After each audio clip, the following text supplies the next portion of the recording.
अब दास आपको सुनाना चाहता है कि इब्राहिम सुल्तान अदम पहले सतयुग से ही चली हुई आत्मा आ रही थी और फिर वो सम्मन नाम का एक मनियार बना। फिर वही व्यक्ति पार ना होकर के भक्ति कुछ करता रहा मालिक के साथ रह के। फिर वो एक 9 शेरवां का बादशाह बना, 9 शेर खान। वहाँ पर भी वो भक्ति परमात्मा वहाँ पहुँचे, उसको ज्ञान दिया, लेकिन मोक्ष नहीं हुआ, दृढ़ता नहीं की उसने। फिर उसकी भक्ति और दान के कारण वो इब्राहिम सुल्तान अदम बलख बुखारे का बादशाह बन गया। इतना धन उसके पास, हीरे पन्ने जवाहरात के खजाने के खजाने खड्डे भर रखे। अब हम मांगा भगवान से कोठी और कार, और परमात्मा कहते हैं ये तो है काल की बेगार जो तुम मांगने आते हो। जब आप भगवान की शरण में आ गए, क्या परमात्मा अनजान है कि मेरे बच्चे को किस चीज़ की आवश्यकता है? आज्ञा रखेगा आपको आपकी सोच से पहले।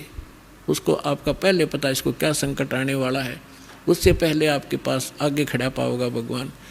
फिर भी हमारी जो आदत है धीरे धीरे छूट जाएगी, क्योंकि अभी तो आपके साथ ऐसा है, एक व्यक्ति के ओठ का चोट लगी,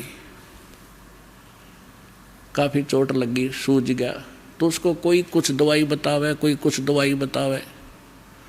एक व्यक्ति कहने लगा कि इसका ओठ का हलवा बना कर बांध दो, देसी घी का हलवा। तो जिसका ओठ का चोट लग रही थी कि यह दवाई बढ़िया लगी, बने इस वाली बनाओ, हलवा बनाओ। अब हलवा थोड़ा सा बनाया उन्हें, जो ओठ पर लग जा, ओठ पर दरिया रो तो पर चाट गया भीतर। उन्हें सोची ओठ पर इतना डट्टा ही ले गया और खा गए, तो इसको और बनाओ। तब वो व्यक्ति बोला पहले इसने भीतर तो भर दो, जब ओठ पर डटेगा। तो उन्होंने अच्छा बनवाया, 1 किलो सारे का। वो पहले छकाया, अब छक तू, और फिर ओठ पर बांधा। क्यों? हलवा इसी चीज़ से एक बार छक लेना, दोबारा रुचि नहीं बना उसकी, एक ग्रास भी नहीं खा सकता। तो ओठ पर धर दिया, वो न्यो का न्यो रखा उसने। तो आज आप का ओठ का चोट लाग रही है और आप यहाँ जो मांगन आते हो ना, परमात्मा पहले आपने उनसे भरेगा, अंदर से भरेगा, आपकी सारी फुलफिल पूरी करेगा जो भी रिक्वायरमेंट होगी, और फिर आप ओठ पर डटने दोगे। तो कहने का भाव ये है, फिर आपकी रुचि नहीं रहेगी इसके अंदर। इस दास के साथ ये बिटर जो ना एक्सपीरियंस हुआ है। पहले तुम्हारी भी जो जब नाम लिया था, वैसे आवश्यकता इतनी क्या है कि नहीं थी, कोई त्रुटि घर में नहीं थी किसी वस्तु की, फिर भी माया की चाह थी। ऐसे ढंग से माया देने लगे परमात्मा, पुण्यात्मा सोच भी नहीं सकते। तभी तो इस दास का इतना दृढ़ विश्वास हुआ और दृढ़ता के साथ आप तक ये पहुंच पाया, जो मालिक ने मेरा पेटा भर दिया, विश्वास दृढ़ किया। दास ने एक प्लाट खरीदा, एक मित्र था, उसकी कोई वैसे ही उसमें रुचि नहीं थी, कोई और बनाना चाहता था, उधार में दे दिया। 1 साल में उसके पैसे दिए, और 1 साल के उसके लेने के बाद 3 गुनी कीमत होगी उसकी, रजिस्टर्ड वहाँ की जो वैल्यू थी। बताओ, हम वैसे उस नौकरी में हेरा फेरी करके मेरे ख्याल में सारी उम्र नहीं कमा सकते थे। उसने 2-1.5 साल में मालिक ने वो ऐसे भर दिया, वह उठ की चोट भर दी। और फिर ये ज्ञान पता लग गया, किसी ने के सिर में मारेंगे या माया से घनी होगी तो फिर यह दुखी करेगी। तो पुण्यात्माओं, पहले आपके ओठ की चोट के लिए आए हो, ये भी आपका सारा काम होगा।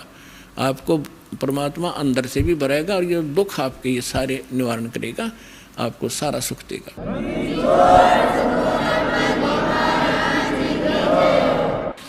और फिर आपको ये माया विष दिखाई देगी, रुचि नहीं रहेगी आपकी इस ज्ञान के होने के बाद।